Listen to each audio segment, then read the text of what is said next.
Hello guys, welcome back to the channel. और आज हम लोग बात करने जा रहे हैं माय हीरो एकेडमिया एनिमे के बारे में। ऑलरेडी इसके 8 सीजन आ चुके हैं और साथ में इसकी मल्टीपल मूवीज भी है। और अगर बात करें तो इसके अभी रिसेंटली एक स्पेशल एपिसोड भी आएगा। Match season 1 episode number 1 start होता है एक बच्चे के साथ जो एक और बच्चे को बचा रहा होता है। और हमें पता चलता है कि उसका नाम इजुको है। इजुको जो है ना वो एक बच्चे को बचाता है, उसके ही एक दूसरे दोस्त जिनके पास पावर्स होती है, जिसमें से एक का नाम काचान होता है। वो उसे लड़ने की ट्राई करता है पर वो तीनों इजीली इजुको को हरा देते हैं। दिखाया जाता है कि वो बच्चा बड़ा हो चुका है और वो अभी स्कूल जा रहा होता है, तो हमें इसका पूरा नाम बताया जाता है इजुको मिडोरी। इजुको स्कूल जा रहा होता है ना, तब उसको एक विलन दिखता है जिसको और तीन हीरो जो है ना वो रोक रहे होते हैं। जो है ना वो अपनी बुक में लिखना चालू करता है उन तीनों हीरोज के बारे में, क्योंकि इजुको के पास कोई पावर नहीं होती है, तो फिर वो जो है ना वो हीरोज के बारे में वो स्टडी करता है।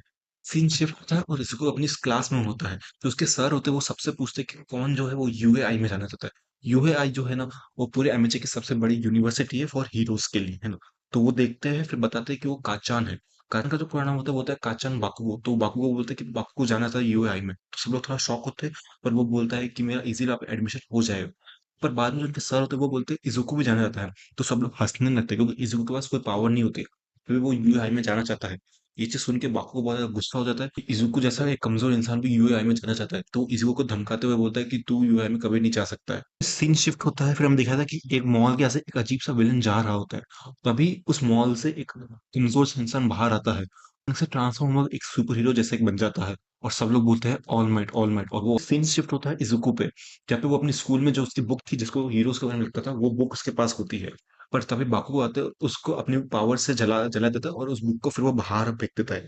इजुको को तरह देखता भी और गुस्से से।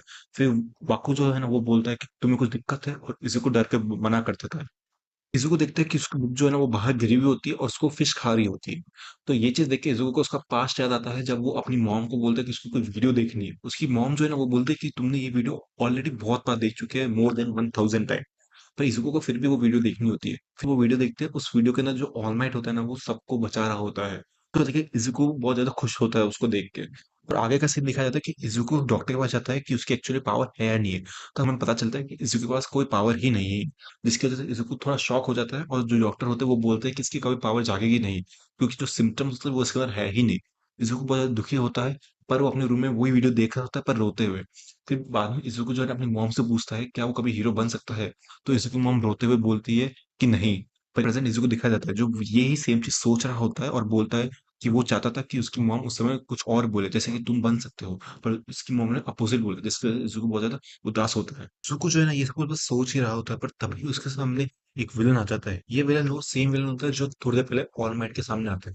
वो आते ही डेको की बॉडी को कंट्रोल करना चालू करता है। वो डेको की बॉडी को कंट्रोल कर ही लेता है, पर तभी वहाँ पे ऑल माइट आता है। ऑल माइट केवल अपने एक ही पंच से उस विलन को हरा देता है और डेको को बचा लेता है। ऑल माइट जो है ना उस विलन को एक बॉटल में डालता है। फिर कुछ देर बाद जो है ना टेको की आँख खुलती है और वो देखता है कि ऑल माइट उसके सामने, तो वो बहुत ज़्यादा खुश हो जाता है। डायरी ढूँढता है जिसके ऊपर वो ऑल माइट का ऑटोग्राफ ले सके। ऑल माइट ने ऑलरेडी उसके ऊपर ऑटोग्राफ कर लिया है। कुछ देर बाद ही ऑल माइट उड़ता है, तो डेको उसका पैर पकड़ लेता है, जिसको देख के ऑल माइट थोड़ा शॉक होता है और वो बच्चे को बोलता है कि वो बहुत रिस्की है और वो उसको छोड़ने को बोलता है। पर डेको अगर मैंने तुम्हारा पैर छोड़ दिया तो डायरेक्ट नीचे गिर जाऊँगा। तो फिर ऑल माइट रहने देता है और एक दूसरी बिल्डिंग में जाके रुकता है। वहाँ पे वो दोनों रुकते हैं और इज़ुको सोचता है कि उसको ऑल माइट से अभी क्या-क्या पूछना है। और बस जाने ही वाला होता है, पर तभी इज़ुको पूछता है क्या वो हीरो बन सकता है? बस जाने ही वाला होता है, पर तभी इज़ुको पूछता है क्या वो हीरो बन सकता है? अगर उसके पास कोई पावर नहीं है तो भी क्या वो ऑल माइट जैसा हीरो बन सकता है? ऑल माइट पहले तो कुछ नहीं बोलता, केवल इज़ुको की तरफ देखता है और एपिसोड यहाँ पे खत्म हो जाता है। एपिसोड बहुत अच्छा है। एमएचए मैं पर्सनली बोलूँगा तुम लोग जाके देखो। अगर ये वीडियो अच्छी लगे तो लाइक कर देना, चैनल पे नया है तो सब्सक्राइब कर देना और कमेंट में बताना कि तुम्हें नेक्स्ट पार्ट चाहिए या नहीं चाहिए। नेक्स्ट पार्ट के लिए 20 लाइक का एम है, जल्दी कर देना, तुम जल्दी डाल दूंगा। आज के लिए इतना ही, बाय बाय।